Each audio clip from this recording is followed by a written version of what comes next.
Hey, my ruling Rastas. So I'm just showing you guys a few pictures in the beginning.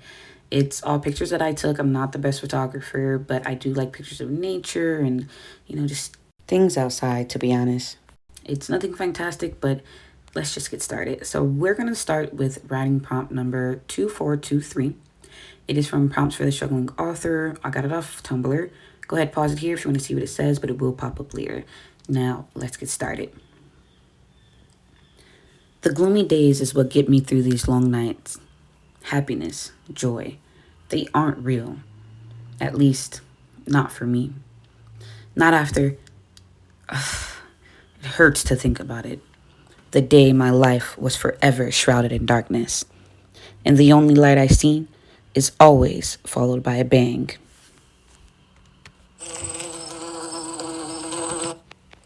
A bee flew past my face. Should I kill it? It's lost, I thought.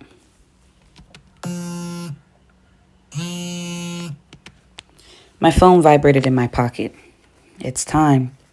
I stood up and adjusted my clothes.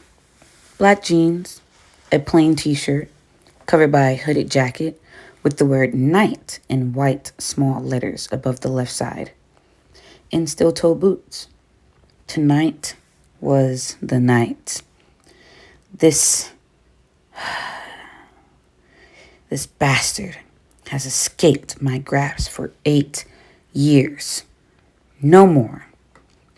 I walked to my desk and pressed the button hidden in my teddy bear, sitting on top of it.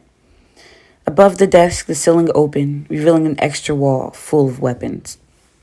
I grabbed 2 pistols, an AK, a revolver, 2 hunting knives, a butterfly knife, 1 dagger, and 2 blades disguised as chopsticks for my hair. He wasn't getting away tonight. I stashed the weapons on my body and put on my jewelry. Knockout smoke, poison, and whatnot. I picked up the phone. Quoi? I answered. The night is dark. The creature's out. Je sais que tu sais de quoi tu parles, I said. The sun is up. The people walk. He replied. Donc, toi et moi, nous ne parlons pas. I continue. Tu veux quoi? He says. 500,000, un sibyl. C'est ça? Oh my gosh, another. Non, je suis occupé. I hung up the phone and threw it on the ground. I picked up my backpack and climbed out the window. I need no distractions tonight. I am very flexible and a free runner, so making my way to the roof was no problem, even if I was on the 8th floor of a 14-floor building. The moon shone bright today, uninterrupted by the sneaking clouds who love to help the thieves of the night blend in with the shadows they provide. However, in the shadows or the sheen of light, I will catch him. I let the cold, crisp air freeze my throat, clear my mind. No distractions, no fear. I ran and I jumped. The buildings here in New York are fairly close to each other. So I jumped from building to building, climbed down alley stairs, and used ledges as needed. Being a freerunner comes with its perks. I looked down and saw someone being mugged. I have no time. Plus, how can I save anyone when I can't even save myself? I am no Batman. To be honest, I'm barely even myself. My soul left with my family, leaving all but an empty shell behind. Stop. I need to focus. I stood on the edge of the abounding building and hid behind the vents. Across the street was my target, The man they called Whispers. Because if you speak of him too loud, you are found dead not 24 hours later. Or at least they say. He wore plain attire, but you could tell he was dripping in riches. Gucci shoes, Louis Vuitton shirt, and Valentina pants. I hope those are his favorite clothes, because I'm about to bury him in them.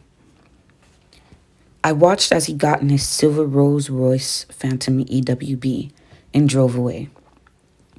I pulled out my tablet from my backpack and checked the camera feeds. I secretly pre-placed them all around the city. Well, at the parts that he frequents anyways. Watching him for years gave me a decent idea of where he goes. It was hard at first, but it didn't take long. After all, coming from a family of assassins taught me many things. He gets to the neighborhood of Moats Haven and parks next to a strip club. Two men come out and take his keys, then drive away. Gotcha. I jumped down the building into an alley and made my way to the streets. Hailing a taxi, I tell him where to take me, then we peel off. I keep an eye on the cameras to see where he will go next. I was only 2 minutes away from the last location I've seen him at. I got out the taxi a few blocks away from the strip club and casually walked down the street. He had yet to pop up on any of my feeds. Shit! Where is he? I look around but see no sign of him. I hit a few corners in search of the Whispers. Then I noticed something. Gucci shoes. That's him! He changed into a pair of white jeans and a white polo. But his shoes, they stayed the same. Must be his favorite. I would say, let me jot this down. Something to remember. But I won't have to remember him after this. There won't be a him after this. Where's he going? I thought. I ran into an alley and jumped over the homeless man sleeping. I climbed all the way to the top of the housing complex and watched him behind the vents. I followed him from above until I saw my chance. He casually looks around, into a civilian's eyes. But to my keen senses, I knew he was searching for someone. I wonder, who? He crosses the street to my side and walks into the building next to me. I ground myself where I was, waiting until he walks out. When suddenly, I hear the door opening on the roof. Luckily, there's 2 levels to this building. I was on the lower level, and the door is on the upper. So I looked up behind the vent and saw 4 guys walk out. The Whisper, another gentleman with a hat, and 2 people who look like bodyguards standing at the door. The Whisper and the gentleman with the hat walked a little bit out as the other 2 people stood at the door. They were talking in a low voice, so I couldn't hear much. I grabbed my mirror and put it down below, angling it to where I can see the other gentleman's face. He looked kind of familiar. I just can't pinpoint where I've seen him before. Anyways, they were whispering really low until the guy with the hat screamed, "You can't do this to me. I was only doing what I was told. That's not fair. You told me to do it, and I did it. What did I do wrong?" Then the Whisperer said, I see you don't know your mistake. Bang! That flash of light. He dropped on the ground, blood spilling. The whisperer looked up and nodded his head. The 2 bodyguards grabbed him and left. I can guess what happened after that. The whisperer stood there for a minute and just looked out into the city. I knew this was my chance. My only chance. My family name was a silent touch. Our stealth was unmatched. My family trained me as a child how to sneak around, hide and seek, tag. Those were normal games to play as a child. But for me, they turned into lessons of stealth and patience. I knew at this point I should have waited. But seeing him standing there made my heart pump and my blood boil. I walked quietly behind him and brandished my knife. Almost there, I thought. I was so close I could smell his dulce cologne. Now, die. I ran and went for his neck, but just before I could make contact, he swiveled around me. No! I spun around, angry. Oh, you finally arrive. I must say, you are living up to your family's name, Miss S.T. You almost got me there. A few more months of practice and you should be a master. Damn you! I ran at him. I was trained in many different types of martial arts. Brazilian Jiu-Jitsu, Muay Thai, boxing, Tai Chi, Taekwondo. But for some reason, I couldn't land a single hit. In fact, it seemed almost as if he was toying with me. Oh, fuck's this. I pulled out my pistol and started firing. I'm not the best with the firearm. It's not really my specialty, but intense classes come in handy. Or so I thought. There's no way he's human. It can't be. He dodged every shot or used something around him. I don't even know where he got it from. Just used something around him to block it. I ran out of ammo. And before I can even reload, he was in my face. Hey, sweets, he said. I tried to jump back, but he kicked me in my thighs, making me fall to the ground.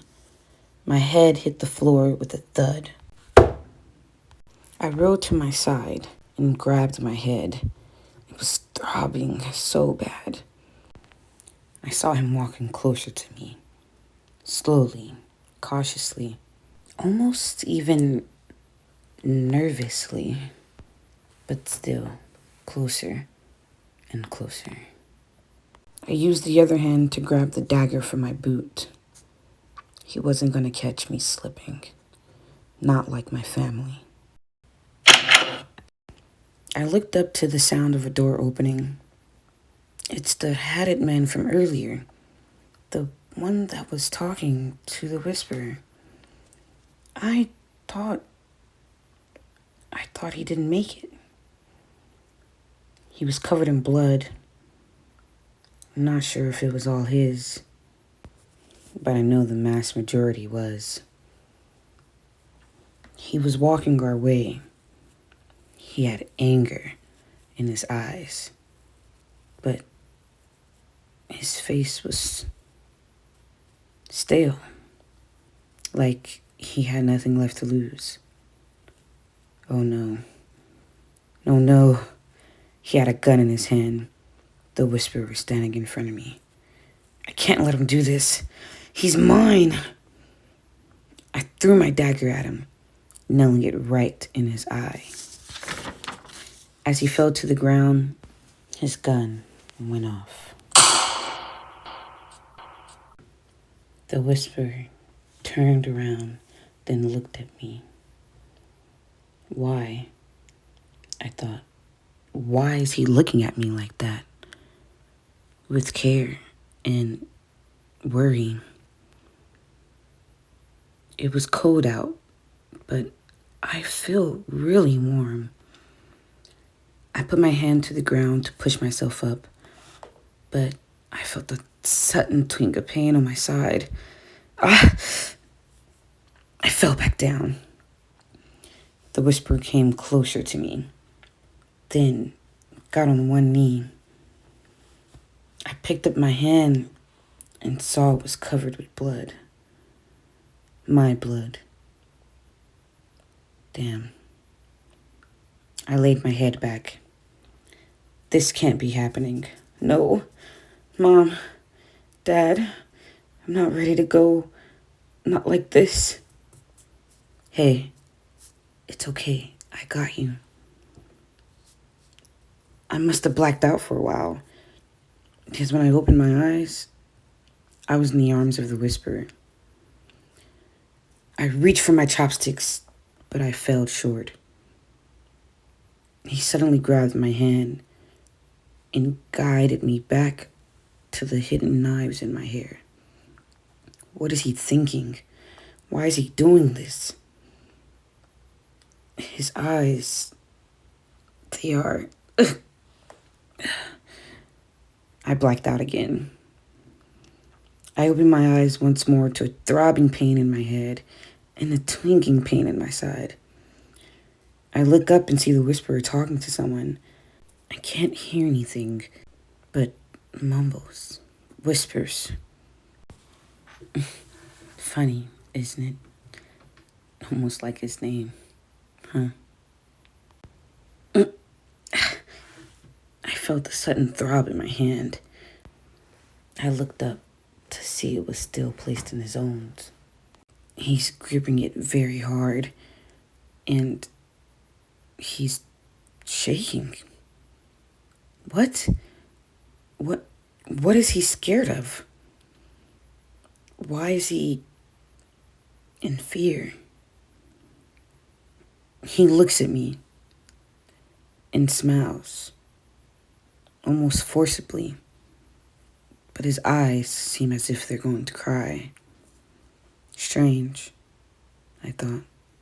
Very strange. I still have the chopsticks in my hand, and he has it pointed to his heart. Then he says, "Come on now. I just want to hear you say it." I looked up with hazy vision, but put everything I could to steal my gaze. "I want you dead."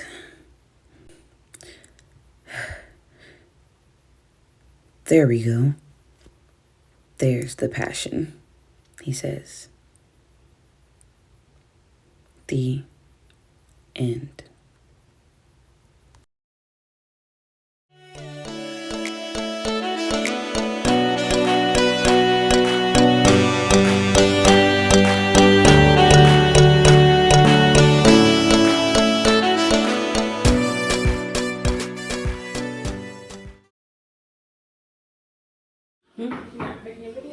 Yeah.